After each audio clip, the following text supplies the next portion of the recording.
Very good morning to all of you. Welcome to your next class. So today we are going to start taxonomical aids. But before starting taxonomical aids, I want to tell you this about this table. This table is very important.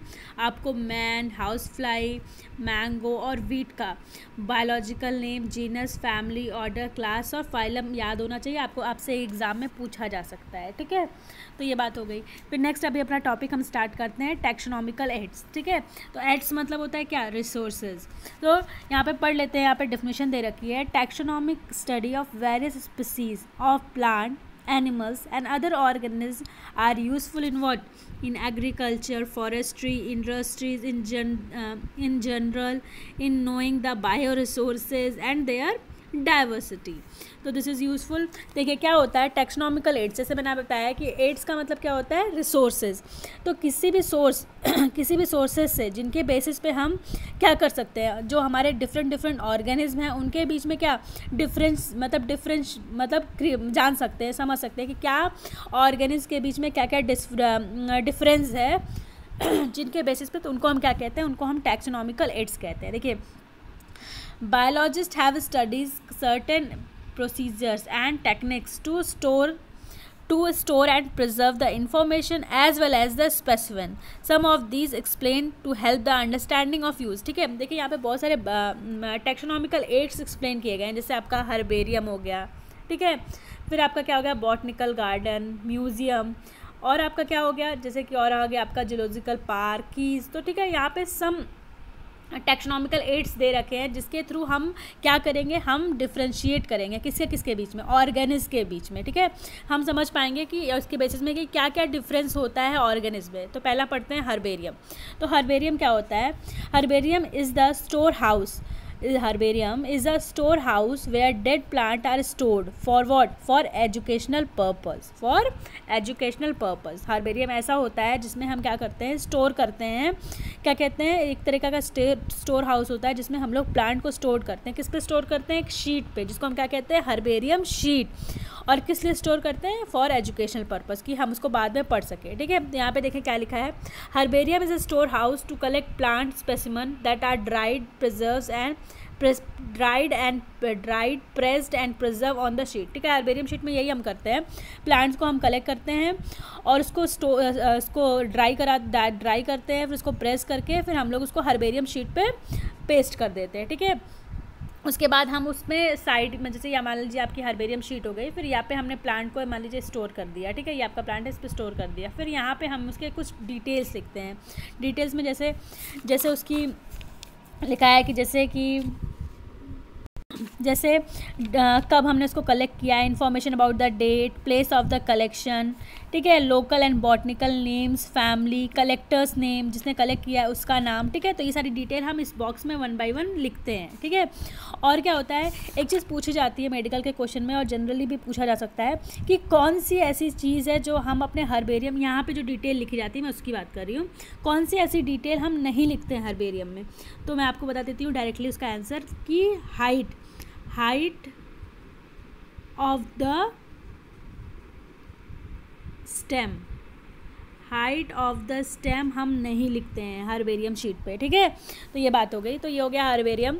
Herbarium एक ऐसी sheet होती है जिसमें हम plant को dry करके उसको press करके उस शीट पे पेस्ट करते हैं. उसके बाद हम बहुत सारी डिटेल्स उसके बारे में लिखते हैं, जैसे उसका name of collection, date of collection, place of collection, फिर local and botanical name, family, collectors name. ठीक है, तो herbarium also serves a quick referral system of taxonomical studies. ठीक है, तो हमें एक आइडिया मिल जाता है जिससे हम देख के समझ पाते हैं कि अच्छा ये प्लांट ये है, ये इस कैटेगरी का बिलोंग करता है, ये सारी चीज़ें हम समझ पाते हैं. ठीक है, तो ये बात हो गई हर्बेरियम की. नेक्स्ट अभी हम बात करते हैं किसकी, बॉटनिकल गार्डन की.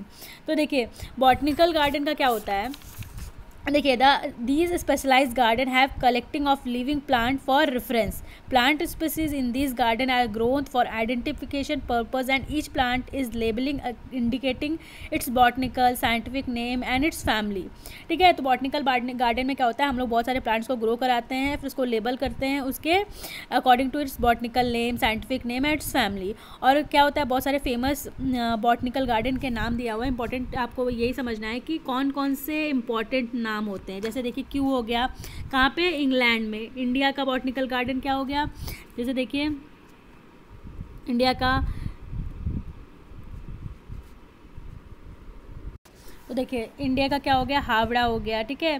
फिर यहाँ पे देखिए एक चीज़ और पूछी जा सकती है, क्या, NBRI का फुल फॉर्म, NBRI का फुल फॉर्म भी आपसे पूछा जा सकता है कभी, नेशनल बॉटनिकल रिसर्च इंस्टीट्यूट, ठीक है। तो कहाँ पे है ये, इंडिया, लखनऊ में है, इंडिया में, ठीक है, NBRI। तो ये सारी चीज़ें आपको पता होनी चाहिए बॉटनिकल गार्डन में। जनरली आपको बॉटनिकल गार्डन क्या होता है, उसमें कैसे कैसे स्पीसीज़ रखे जाते हैं और किस किस बेसिस पे मतलब उनको लेबलिंग की जाती है, ठीक है, ये चीज़, और कौन कौन से फेमस बॉटनिकल गार्डन्स हैं इंडिया में और वर्ल्ड में, ठीक है। तो उसका नाम, फिर NBRI का फुल फॉर्म पूछा जा सकता है, कहाँ पे ये है, तो ये सारी चीज़ें आपको पता होनी चाहिए। फिर नेक्स्ट है अभी आपका म्यूज़ियम। तो म्यूज़ियम क्या है, तो म्यूज़ियम स्पेसिमेन को मतलब स्पेसिमेन को रखा जाता है, डेड ब्लड प्लांट या एनिमल के स्पेसिमेन को, जैसे आपका इंसेक्ट हो गया, ठीक है। और कैसे होता है, जैसे कि आप अपने लैब में भी आप देख सकते हैं कि क्या होता है, कुछ डेड प्लांट या एनिमल्स को एक स्पेसिफन में करके, जैसे उस स्पेसिफन में करके उसमें कुछ लिक्विड डाल के, उस लिक्विड का क्या नाम होता है जो इसमें स्पेसिफन को स्टोर करने के लिए रखा जाता है, उसका नाम है फॉर्मल एल्डिहाइड। क्या है, फॉर्मल एल्डिहाइड, ठीक है। तो इसी लिक्विड में स्टोर किया जाता है कुछ प्लांट्स और एनिमल्स को फॉर द फ्यूचर स्टडीज़, जिसमें हम क्या कर सकते हैं, आगे चल के उसको, उस प्लांट या उस एनिमल्स की स्टडी कर सकते हैं। देख लेते हैं एक बार क्या लिखा है म्यूजियम में। Biological museum are generally setup of education institute such as school and colleges. Museums have collections of preserved plant and animal specimens for study and references. Specimens are preserved in the container or jar in the preservation solution. Plant and animal specimens may also be preserved as dry specimens, insect and preserves in the insect boxes after collecting, killing and pinning. Large animals like birds and mammals are usually stuffed and preserved. Museum often have collection of skeleton of animals too. देखिए मैंने आपको बताया ना कि यहाँ पे एक preservative solution जो आपका होता है फॉर्मल एल्डिहाइड, उसमें क्या कहते हैं, जो स्मॉल एनिमल्स होते हैं उनको प्रिजर्व किया जाता है, सॉरी लार्ज एनिमल होते हैं या प्लांट और एनिमल्स होते हैं उनको प्रिजर्व किया जाता है। लेकिन जो कुछ स्मॉल एनिमल्स या प्लांट्स होते हैं तो उनको स्टफ्ड, उसमें कुछ मतलब स्टफ मटेरियल भर के उसको फिल करके उसको रखा जाता है। फिर आपको बताया गया, देखिए म्यूजियम में स्केलेटन्स, एनिमल के स्केलेटन्स को भी रखा जाता है, ठीक है। तो ये हो गया आपका म्यूजियम के बारे में। नेक्स्ट अभी हम बात करते हैं कौन से बायोलॉजिकल एड्स की, सॉरी टैक्सोनॉमिकल एड्स। नेक्स्ट हम टैक्सोनॉमिकल एड्स क्या है आपका, जूलॉजिकल पार्क। क्या है, जूलॉजिकल पार्क। तो जूलॉजिकल पार्क आपको मतलब जू पार्क, जूलॉजिकल मतलब पता ही होगा कि आपके एनिमल, लिविंग एनिमल, जू मतलब एनिमल ही होता है। तो अब जब बहुत सारे जू में गए भी होंगे तो वहाँ पे क्या होता है, एनिमल्स को रखा जाता है, ठीक है। These are the place where wild animal are kept in the protected environment under human care which are enabled us to learn about their food habits, behaviours, ठीक है। ऐसा आपका जूलॉजिकल पार्क ऐसा पार्क होता है या फिर ऐसी जगह होती है जहाँ पे वाइल्ड एनिमल्स को रखा जाता है और प्रोटेक्टेड एरिया में रखा जाता है, जिससे एनिमल जो होते हैं उनकी केयर करते हैं। और क्या होता है कि उससे हमें क्या फ़ायदा होता है, उससे हमें ये फ़ायदा होता है जिसके उसके हम उनके फूड हैबिट्स, उनके बिहेवियर के बारे में जान सकते हैं। All the animals in the zoo are provided as far as possible the condition similar to their natural habitat. Children love visiting this parks commonly called zoo, ठीक है। तो ऑब्वियसली आप चिल्ड्रंस यहाँ पे बहुत जाना पसंद करते हैं। और दूसरी चीज़ की क्या कहते हैं, इनको वैसी एनवायरनमेंट प्रोवाइड करने की जाती जैसे कि वो फॉरेस्ट में, तो यहाँ पे डिफरेंट तरह के प्लांट, जो कि ऑब्वियसली प्लांट की ज़रूरत पड़ेगी क्योंकि वहाँ पे एनिमल रहते हैं। तो यहाँ पे एनिमल्स रहते हैं, उनके हैबिटेट और उनके हम बिहेवियर को यहाँ पे समझ पाते हैं। फिर लास्ट है आपका की। तो की होता है कि we observe on the basis of their similarities and dissimilarities of the animals on that basis. मतलब हम प्लांट्स के या एनिमल्स के हम उनकी सिमिलरिटीज़ और मतलब किसकी सिमिलरिटीज़ और डिससिमिलरिटीज़ के बेसिस पे हम क्या करते हैं, प्लांट को आइडेंटिफाई करते हैं। अब कैसे, फॉर एग्जांपल जैसे एम्फीबिया ले लिया, ठीक है, आपने किस एग्जांपल ले लिया एम्फीबियंस का, एम्फीबियंस, ठीक है। तो इसमें इसकी क्या कैटेगरी होती है, जैसे इसका कैरेक्टर नोटोकॉर्ड इसमें प्रेजेंट होता है, ठीक है, नोटोकॉर्ड। और दूसरा क्या है, मॉइस्ट स्किन होती है इन सब, इसमें जो एनिमल्स पाए जाते हैं उनकी किस ऐसी स्किन होती है, मॉइस्ट स्किन होती है, ठीक है। तो ये इसका एम्फीबियन का कैरेक्टर होता है। फिर हमने 2 एग्जाम्पल ले लिया, मान लीजिए हमने ले लिया लॉयन का एग्जाम्पल ले लिया और हमने फ्रॉग ले लिया, ठीक है, लॉयन ले लिया, फ्रॉग ले लिया। अब हम उनके सिमिलरिटीज़ और डिससिमिलरिटीज़ के बीच में कैटेगराइज करेंगे। तो लॉयन में नोटोकॉर्ड प्रेजेंट होती है, यहाँ प्रेजेंट होती है, फ्रॉग में प्रेजेंट होती है, यहाँ प्रेजेंट होती है। लेकिन लॉयन की स्किन मॉइस्ट होती है, छूके तो हम नहीं जान सकते, लेकिन हाँ ये पता है कि उनकी स्किन मॉइस्ट नहीं होती है। लेकिन फ्रॉग की स्किन मॉइस्ट होती है, हाँ होती है। तो हमने बता दिया कि इसमें जो कैरेक्टर्स हैं वो किसके सिमिलर हैं, एम्फीबियंस के सिमिलर्स हैं, ठीक है। तो इसकी सिमिलरिटी, इन दोनों की सिमिलरिटीज़, लॉयन और फ्रॉग की सिमिलरिटीज़ और डिससिमिलरिटीज़ के बेसिस पे हमने बता दिया कि ये आपका एम्फीबियंस एनिमल कौन सा है, ठीक है, इनके कैरेक्टर्स से। तो ये सारी चीज़ें तो एक बार पढ़ लेते हैं यहाँ पे। तो देखिए, key is another taxonomical aids use for identification of plant and animals based on the similarities and dissimilarities. The key are based on the contrasting characters generally in the pair of couplet, ठीक है। अगर कब यहाँ देखिए एक word, 2 चीज़ और use की गई है, रुकिए एक बार पूरा पढ़ लेते हैं। It represent the choice of made between the 2 opposite option. It result in the acceptance of only one and the rejection of the other. Each statement is called lead. Separate taxonomical key are required for each taxonomic category such as family, genus and species for identification purpose. Keys are generally analytical in nature.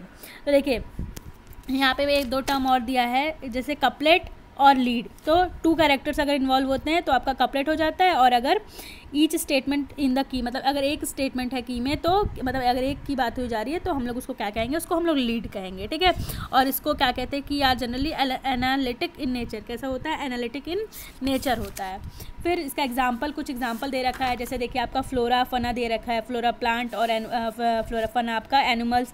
फिर आपका क्या example है, हाँ flora फना दे रखा है, manuals दे रखा है, ठीक है, मोनोग्राफ्स दे रखा है, कैटालॉग्स दे रखा है। कैटालॉग्स क्या होता है, डाटा कलेक्शन, मतलब जब भी डाटा कलेक्ट करने वाली, एक डाटा कलेक्ट करने वाली बुक होती है, ठीक है, जिसमें क्या होता है, स्पीसीज़ को अल्फ़ाबेटिकली मतलब अरेंज किया होता है। तो ये आपका कैटालॉगस हो गया। And some other means of recording description, this are also help in the correct identification. Flora contains the actual correct of habitat and the distribution of plant of the given area. They provide the index of the plant species found in the particular area. Manuals are useful in the providing information for the identification of the name of the species found in an area. Monographs contain information of any taxons, ठीक है। तो वही सारी चीज़ें आपको बता रखी हैं, फ्लोरा क्या होता है, फना क्या होता है, मैनुअल्स, मोनोग्राफ्स, आप एक बार पढ़ेगा तो आपको ये सारी चीज़ें ईजिली क्या है समझ में आएंगी, ठीक है। तो ये हो गया आज आपका चैप्टर फिनिश, आपका चैप्टर 1 कंप्लीट हो गया है। आप एक बार इस चैप्टर की ये पूरी समरी पढ़िएगा, ठीक है, इस चैप्टर की पूरी समरी पढ़िएगा। और जो टॉपिक मैंने आपको पढ़ाया, आज हमने क्या क्या पढ़ा है एक बार मैं आपको बता दे रही हूँ। आज हमने taxonomical aids, herbarium, botanical garden, museum, geological park और की पढ़ा है, ठीक है। ये बहुत ही इजी और इंटरेस्टिंग टॉपिक है, आप एक बार ये पढ़ेगा। अगर आपको कोई डाउट लगता है या कोई पैरा या कोई लाइन आपको नहीं समझ आ रही है या कुछ भी आपको कन्फ्यूज़न है इस चैप्टर से रिलेटेड, तो आप मुझसे पूछ सकते हैं। और इस चैप्टर की ये समरी एक बार अच्छे से पढ़ लीजिएगा, ठीक है। इसके बाद आपको क्या करना है, आपको बायोलॉजी की एक नोट्स बनानी है, एक कॉपी बनानी है बायोलॉजी की सेपरेटली, और उस पर सारे क्वेश्चन आंसर्स, और सबसे पहले चैप्टर का एक शॉर्ट नोट्स मैं आपको वो सेंड करूँगी, वो नोट्स प्लस उसके क्वेश्चन आंसर्स आपको कंप्लीट करने हैं और उसको आपको मेरे पर्सनल नंबर पे क्या करना है, सेंड करना है, ठीक है। तो थैंक यू क्लास, आज का ये क्लास ख़त्म होता है। नेक्स्ट चैप्टर हम लोग नेक्स्ट टर्म पे कंटिन्यू करेंगे। Thank you.